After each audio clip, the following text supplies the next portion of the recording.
Hai semua, selamat datang di channel Baca Saham. Pada video ini, kita akan membahas satu topik dengan judul Beli 7 saham bagus modal 1 jutaan, dapat dividen 9 kali. Tapi seperti biasa, semua pembahasan ini bukan rekomendasi dan hanya informasi. Ingat, kerugian kamu tanggung sendiri ya. Berikut ini kriteria pemilihan sahamnya. Pertama, laba cukup besar di tahun 2024 hingga Q3. Kedua, menawarkan dividen yield di atas 5%.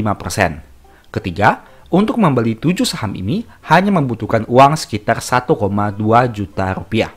Keempat, apabila membeli 7 saham ini di tahun 2024 akan menerima dividen sebanyak 9 kali. Kelima, disclaimer on. Data yang disajikan bukan rekomendasi dan hanya informasi berdasarkan dividen di tahun 2024. Tahun 2025 dan seterusnya mungkin bisa berbeda. Kita langsung masuk saja ke dalam nama sahamnya. Saham pertama adalah BNGA, di mana harga sahamnya naik 88% dalam 5 tahun terakhir, dengan harga saham 1.760. Sekilas kita lihat tentang kinerja labanya. Di tahun 2016, labanya 2 triliun, naik menjadi 2,9, naik menjadi 3,4, naik jadi 3,6, turun menjadi 2 triliun, naik menjadi 4,1, naik lagi menjadi 5, naik menjadi 6,4, dan diproyeksikan naik menjadi 6,8 triliun rupiah. Untuk rasio keuangannya, kamu bisa lihat di sini. Untuk net profit marginnya 27,9%, net income-nya 3,4%, dan dividend yield sekitar 6,9%. Untuk kinerja hingga Q3 tahun 2024, di Q3 total pendapatannya 6,1 yang mengalami kenaikan dibandingkan tahun 2023. Total beban pokok penjualannya juga mengalami kenaikan. Dan kesimpulannya kamu bisa lihat di sini, untuk laba bersihnya mampu tumbuh dari 1,6 menjadi 1,7. Kemudian dari aspek historikal harga saham, saat video ini dibuat di angka 1.760 dan bisa dikatakan ini merupakan salah satu harga tertinggi yang pernah dicapai oleh saham BNGA. Kita bandingkan dengan historikal PBV-nya. Dengan angka PBV 0,85 kali, bisa dikatakan angka ini cukup tinggi dibandingkan rata-rata PBV yang hanya 0,68 kali dalam 10 tahun terakhir. Dan sebagai informasi, ingat, dulunya saham ini sempat turun hingga ke PBV 0,4 kali. Sehingga hal itu harus kamu pertimbangkan juga. Kemudian dari aspek probabilitas, kamu bisa lihat dalam 10 tahun terakhir, 8 kali naik dan hanya 2 kali turun. Penurunan terbesar di tahun 2018 dengan angka 32%, sedangkan kenaikannya cukup signifikan di tahun 2016, 2017, 2022, dan 2023. Untuk aspek dividen, saham ini menarik karena setidaknya dalam 5 tahun terakhir sejak tahun 2020, konsisten membagi dividen setiap tahun dengan angka dividen yang bisa dikatakan cenderung bertumbuh dari waktu ke waktu. Kedua, ada NISP dengan harga saham yang naik 56% dalam 5 tahun terakhir. Untuk kinerja labanya, di tahun 2016 labanya 1,7, naik jadi 2,1, naik jadi 2,6, naik jadi 2,9, turun jadi 2,1, naik lagi menjadi 2,5, naik menjadi 3,3, naik menjadi 4 triliun, dan diproyeksikan menjadi 5 triliun di tahun 2024. Untuk rasio keuangan, gross profit margin 58% dengan net profit margin 29,2%. Net income-nya juga bagus secara kuartal yang tumbuh 44%. Dengan dividen yield 5,4%. Untuk kinerja di Q3, total pendapatannya 4,8 yang mengalami kenaikan dibandingkan tahun 2023. Begitu juga dengan beban pokok penjualannya.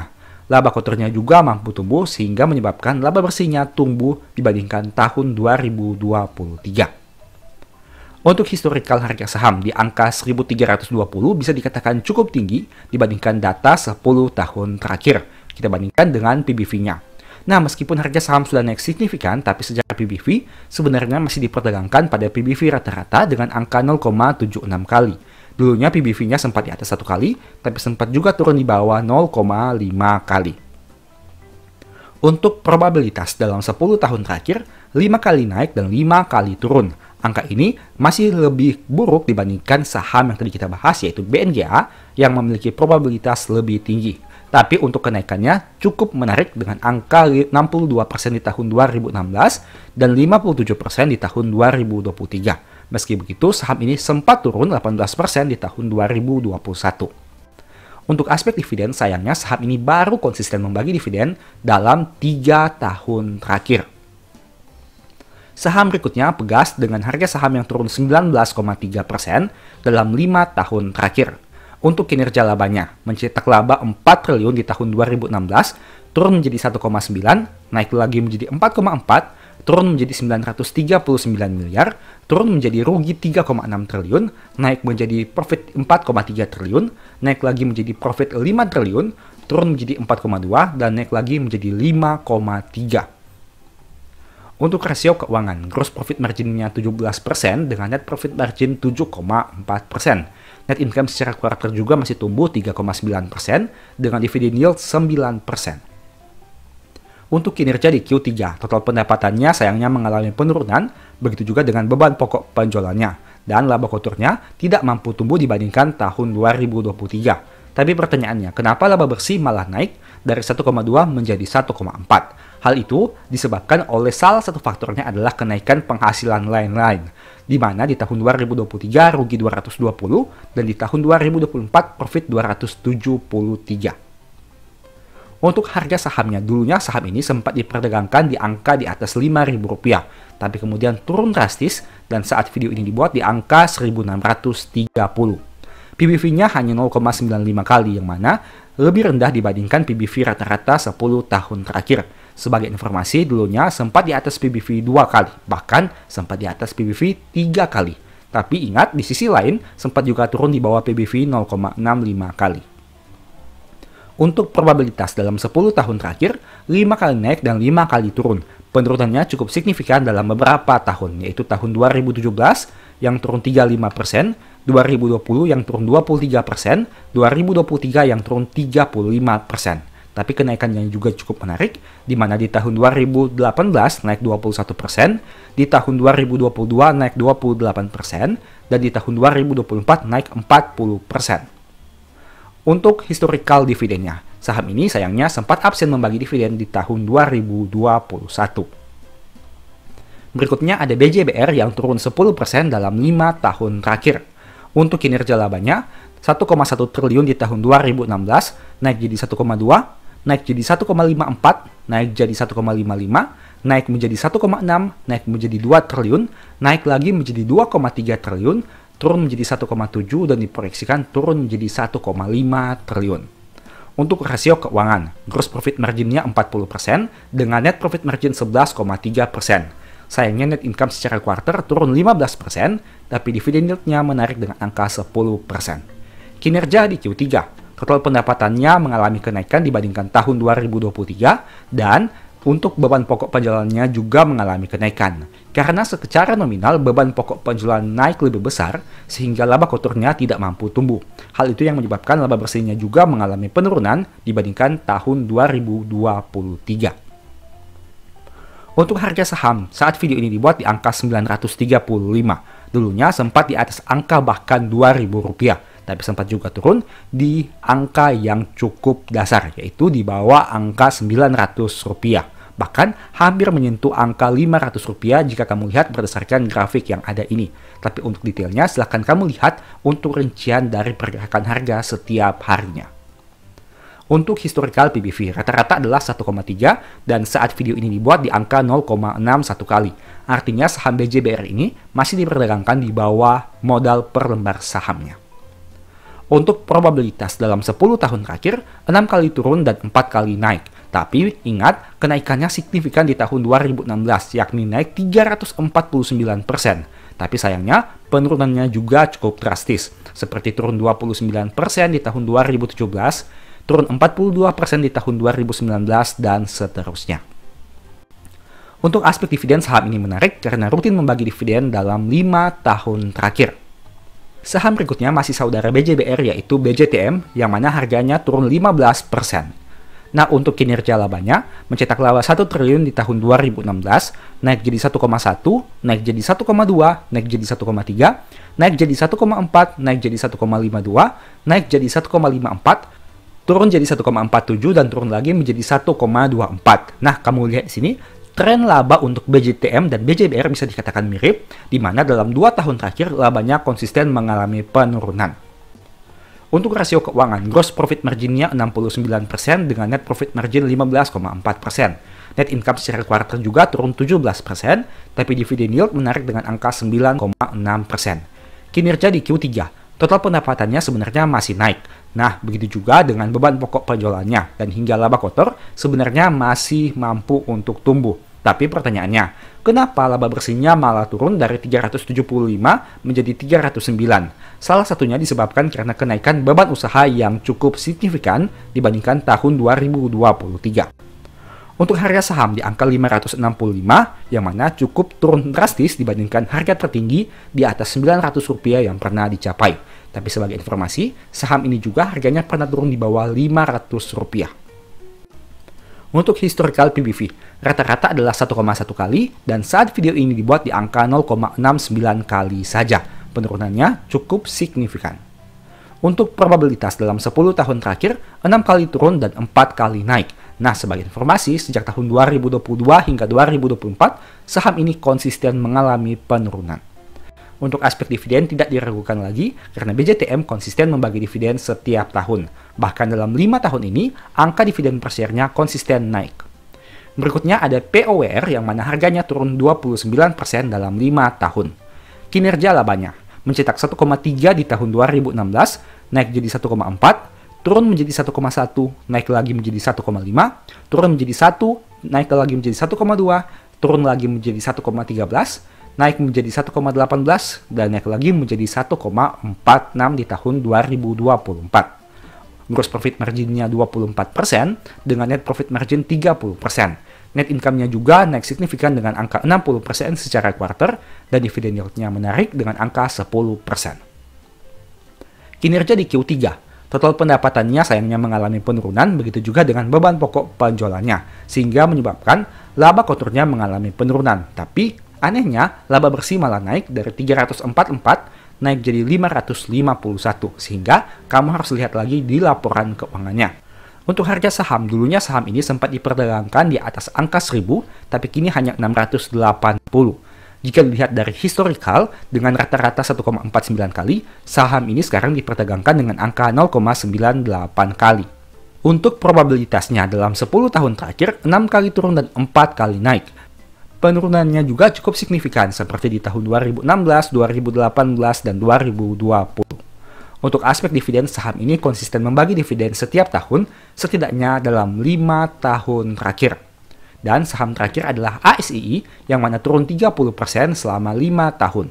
Kinerja ASI kamu bisa lihat di sini di tahun 2016 15,1, naik jadi 18,8, naik jadi 21,6, naik jadi 21,7, turun menjadi 16,1, naik menjadi 20,1, naik jadi 28,9, naik jadi 33,8 dan diproyeksikan naik menjadi 34,4 triliun rupiah. Untuk rasio keuangan, gross profit margin 22% dengan net profit margin 11,5%. Net income juga secara kuartal naik 21% dengan dividen yield 10,5%. Kinerja keuangan di tahun 2024 khususnya di Q3.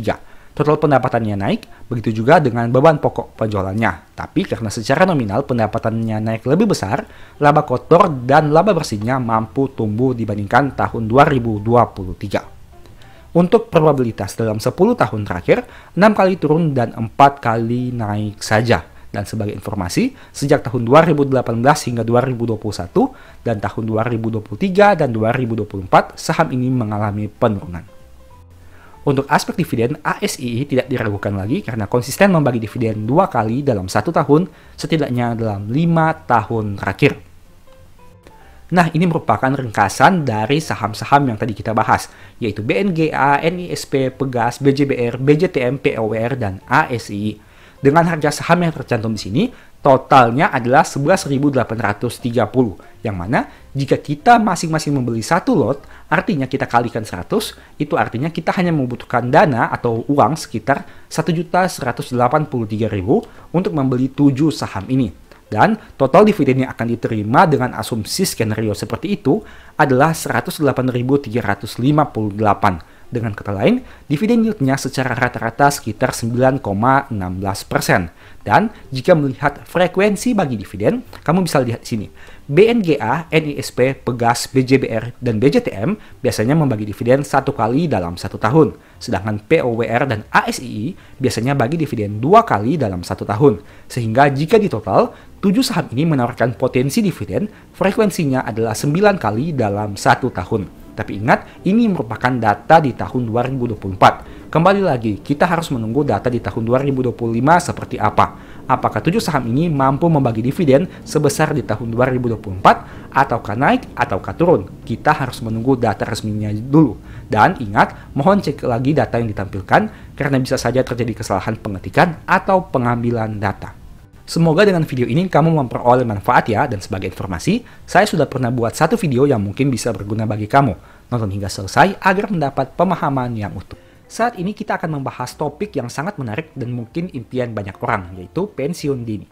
Siapa sih yang nggak mau pensiun lebih awal, menikmati hidup tanpa harus khawatir tentang pekerjaan atau uang? Nah, pada video ini, kita akan membahas bagaimana caranya pensiun dini dengan mengandalkan keuntungan dari pasar saham. Jadi, bagaimana caranya agar bisa pensiun dini? Apakah mungkin pensiun dini dengan hanya mengandalkan investasi di pasar saham? Mari kita bahas saja. Pertama, apa itu pensiun dini? Sebelum kita masuk ke perhitungan dan strategi investasi saham, kita harus tahu dulu, apa sih pensiun dini itu? Pensiun dini adalah kondisi di mana seseorang bisa berhenti bekerja sebelum usia pensiun yang umumnya, sekitar 55-60 tahun. Tujuannya tentu saja agar kita bisa punya banyak waktu untuk menikmati hidup, melakukan hobi, berkeliling dunia, atau berkumpul dengan orang-orang terkasih tanpa harus memikirkan pendapatan. Namun pencapaian pensiun dini bukanlah hal yang mudah, dibutuhkan strategi, disiplin, dan tentu saja perencanaan keuangan yang matang. Salah satunya melalui investasi di pasar saham. Mengapa pasar saham?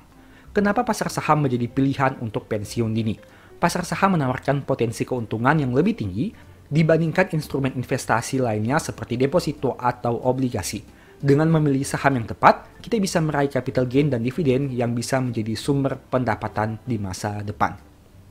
Tentu saja berinvestasi di pasar saham juga memiliki resiko. Tapi jika kita memahami cara kerja saham dan memilih saham yang memiliki fundamental kuat, potensi keuntungan bisa sangat besar. Dengan strategi yang tepat, kita bisa mulai menabung dan berinvestasi untuk mencapai tujuan pensiun dini. Perhitungan kebutuhan keuangan untuk pensiun dini. Untuk pensiun dini, langkah pertama adalah mengetahui berapa banyak uang yang kita butuhkan untuk hidup nyaman tanpa bekerja lagi. Mari kita coba hitung bersama. Dari tabel ini kamu bisa lihat, misalnya diasumsikan pengeluaran bulanan adalah 10 juta rupiah untuk biaya hidup seperti makan, transportasi, dan lain-lain. Itu artinya jika dikalikan 12 bulan atau setahun, pengeluaran setahun adalah 120 juta rupiah. Nah, sekarang pertanyaannya, dengan angka 120 juta ini, bagaimana cara memperoleh pendapatan sebanyak itu hanya dari instrumen pasar modal atau dalam kata lain adalah melalui saham? Ini merupakan simulasi perhitungannya. Dari data ini kamu bisa lihat bahwa dengan modal investasi 1,2 miliar dan menghasilkan imbal hasil 10% per tahun, maka berarti kamu bisa memperoleh 120 juta per tahun hanya dari investasi di pasar modal. Dan apabila ada dividen yang dibagikan misalnya 5%, kamu juga memperoleh dividen tahunan sebanyak 60 juta rupiah. Nah, dari data ini sebenarnya ada hal yang realistis dan tidak. Yang pertama, untuk hal realistisnya, memang potensi memperoleh keuntungan di pasar modal itu ada dan bisa achievable. Dalam hal ini kamu bisa lihat bahwa sangat mungkin untuk memperoleh imbal hasil 10 tahun di pasar modal dengan dividen yield 5%. Artinya angka 10 dan 5% ini bukanlah hal yang tidak mungkin dicapai, melainkan hal yang realistis. Tapi di sisi yang lain, bagaimana mungkin kamu bisa menjamin bahwa setiap tahun kamu bisa memperoleh imbal hasil 10% secara konsisten?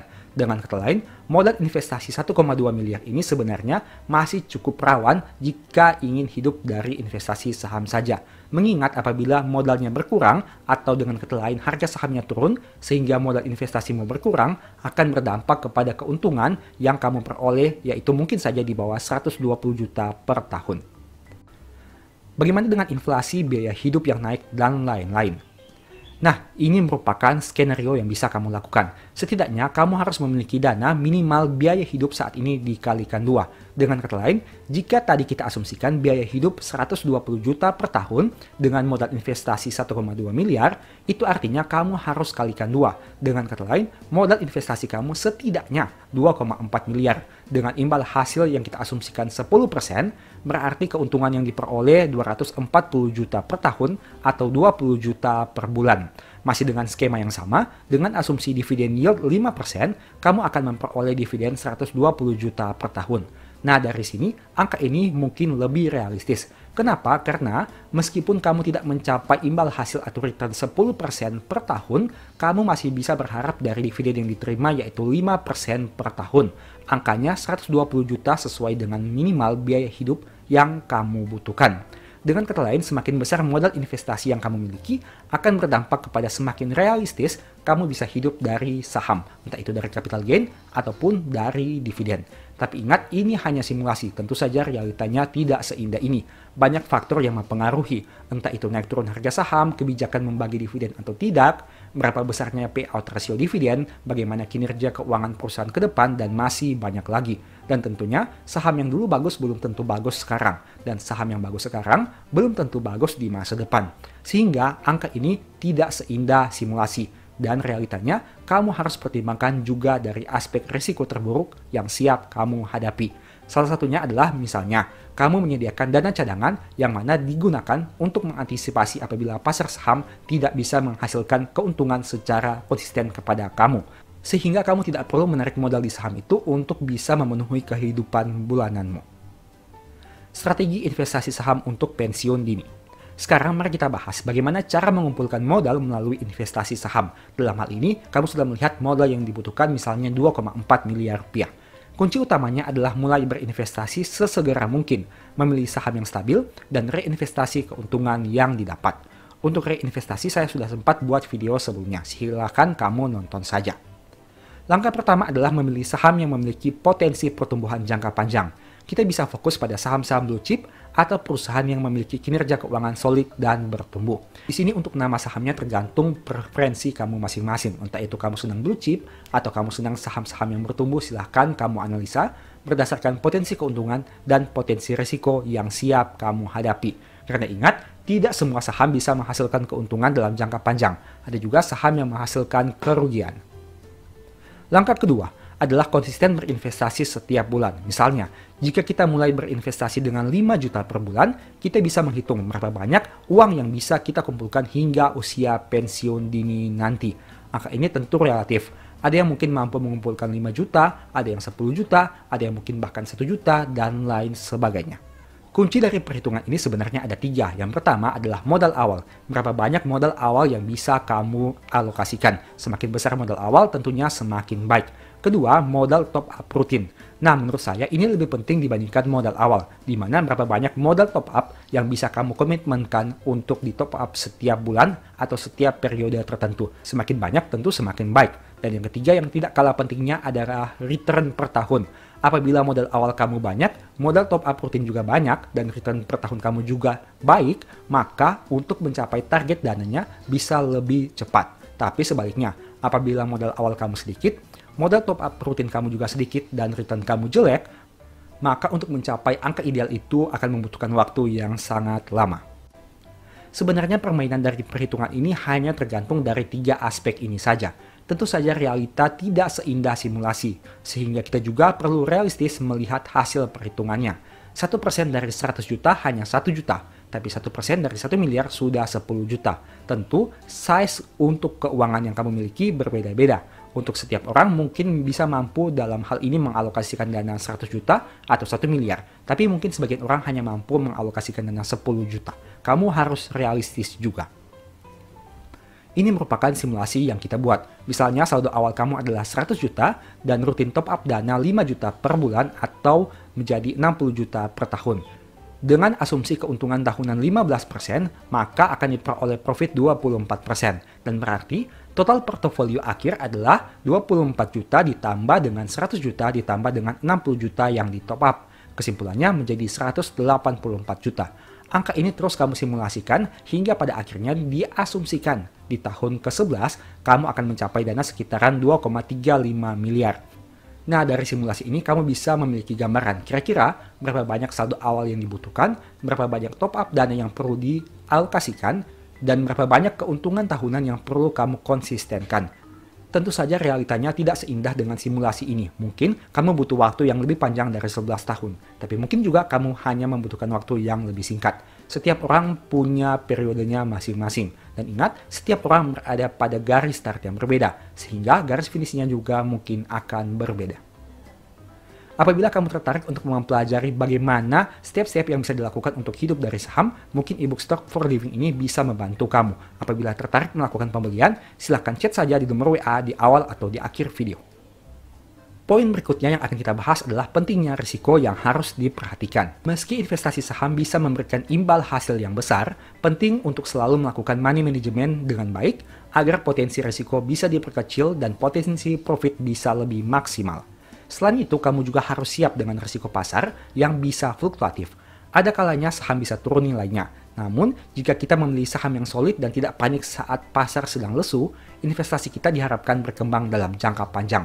Tapi kembali lagi, tidak ada jaminan 100%. Tidak ada jaminan bahwa di masa depan kamu bisa mencapai pensiun dini melalui saham. Sebaliknya, ada juga potensi kerugian yang bisa kamu peroleh. Sehingga, alih-alih pensiun dini, kamu mungkin akan mengalami kerugian dalam jangka panjang. Untuk itu selalu pertimbangkan potensi profit dan resikonya sekali lagi. Ingat, di pasar saham tidak ada yang pasti dan untung rugi itu kamu tanggung sendiri. Video ini bukan rekomendasi, hanya sebagai referensi saja. Untung rugi kamu yang tanggung sendiri. Berikut ini kesimpulannya. Jadi untuk pensiun dini, kunci utamanya adalah memiliki rencana keuangan yang jelas, memilih investasi yang tepat, dan konsisten berinvestasi sejak dini. Dengan mengandalkan pasar saham, kita bisa mencapai tujuan pensiun dini dengan lebih cepat, namun tetap perlu hati-hati dalam memilih saham dan memahami resiko yang ada. Kembali lagi, tidak ada yang menjamin 100%. Itu semua adalah probabilitas. Kamu mungkin bisa profit, bisa juga rugi. Kamu mungkin bisa pensiun dini, tapi kamu juga mungkin bisa rugi. Intinya, kamu harus pertimbangkan berbagai hal sebelum mengambil keputusan. Ingat, mencapai pensiun dini bukan hal yang mudah, tapi bukan juga hal yang mustahil.